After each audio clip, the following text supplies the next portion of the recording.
जय भोजपुरी के समाज दोस्तों, हर हर महादेव। आप लोग देख रहे हैं सच्ची न्यूज। दोस्तों, सच्ची न्यूज में आप सभी का स्वागत है। पावर स्टार पवन सिंह जी का एक बहुत ही बेहतरीन सॉन्ग आया जो कि सावन का यह लास्ट सॉन्ग है, तो आप लोग जरूर इसके बारे में जानिए।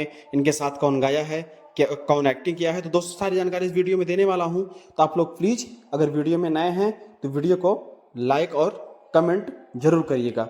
तो दोस्तों आप सभी को बता दूं कि न जाने से इस सावन के महीने में पावन पर्व पर दोस्तों कितने नए नए सॉन्ग आए ट्रेंडिंग स्टार और पावर स्टार के, जो कि साथ में खेसारी लाल यादव जी फिर टक्कर दिए, क्योंकि भोजपुरी इंडस्ट्री में दो ही धमाल मचाने वाले सुपर स्टार हैं, एक तो पावर स्टार और ये एक ट्रेंडिंग स्टार। तो दोस्तों दूंगा बहुत ही बड़ी जानकारी, तो आप लोग अगर मेरे चैनल पे नए हैं तो चैनल को सब्सक्राइब कर लीजिए, वीडियो को लाइक कर दीजिए दोस्तों, और महादेव के सच्चे वाले भक्त हैं तो एक प्यारा सा कमेंट जरूर करिएगा।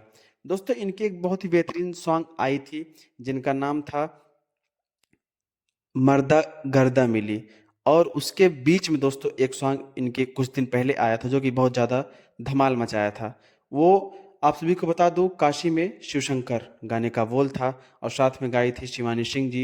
मेन लोग फील्ड इस पे गाने थी को लेकर काफी नाराज हुए आस्था और होना त्रिपाठी भी जी। चाहिए दोस्तों, तो दोस्तों क्योंकि आप सभी अभी से एक हाल अनुरोध में करना चाहता हूं कि जितने भी भोजपुरी गंदे गाने इंडस्ट्री के आ रहे कोई भी हैं, कलाकार हो, चाहे वो तो नीलकमल ऐसे गानों पे सिंह आप जी हो, सभी जो है या फिर अपना खेसारी लाल अच्छा यादव जी निर्णय हो, ले या रहे फिर हैं। पवन सिंह जी और हो, दोस्तों आप मतलब सभी को कोई भी बता हो, दूं अगर कि जो अच्छा इनके काम सभी करता है गानों दोस्तों पे तो उनका 10 मिलियन नाम 20 होना मिलियन चाहिए। व्यूज होता था, और लेकिन जो इस इनका एक गाने पे नाम अभी तक 1 खेसारी मिलियन लाल भी यादव व्यूज जी का नहीं एक हो गाना पाया आया है। था, और दो आप नंबर लोगों ने ये लौटा। साबित कर भगवान के दिया नाम पे कि ऐसा गलत गाना गानों नहीं को गाना चाहिए था इनको, नजरअंदाज फिलहाल किया बाद में जाएगा पछतावा और हुआ है, विरोध भी खुद किया भी जाएगा। अंदर से तो होता है दोस्तों, दोस्तों बट ऐसे इतने ही बड़े प्यार सुपरस्टार हैं जो आशीर्वाद कि भोजपुरी भोजपुरी इंडस्ट्री भाषा में पर नहीं बना के बल्कि रखें, बॉलीवुड चाहे और पवन जी हो, हॉलीवुड चाहे हर जगह खेसारी लोग लाल जी इनको हो, जानते कोई हैं भी हो, पहचानते हैं दोस्तों। अच्छे गाने को इनको और सपोर्ट पावर करे, स्टार पवन अच्छे सिंह गाने जी को को प्यार ऐसा आशीर्वाद गाना दे, इनको गलत का नहीं गाना सपोर्ट चाहिए न था जो करें, कि अपने गाने को खुद जिससे ही हमारी अपलोड किए हैं। भोजपुरी तो इंडस्ट्री दोस्तों और आगे तक आप बढ़ लोग सके ज़्यादा से ज़्यादा प्यार और आगे आशीर्वाद तक दीजिए हमारी पावर स्टार और भोजपुरी ट्रेंडिंग भाषा का स्टार को। विकास हो दोस्तों सके। ये मेरा वीडियो आप कैसा लगा मूवी और एक प्यारा सा एल्बम कमेंट सभी को जरूर प्यार दीजिए, करिएगा, लेकिन और अच्छी हर हर चीजों को लिए। महादेव। दोस्तों दोस्तों ये जय न्यूज शंभू अच्छी लगी हो भगवान तो आपको प्लीज चैनल को कल्याण सब्सक्राइब करें। जरूर कर लीजिए।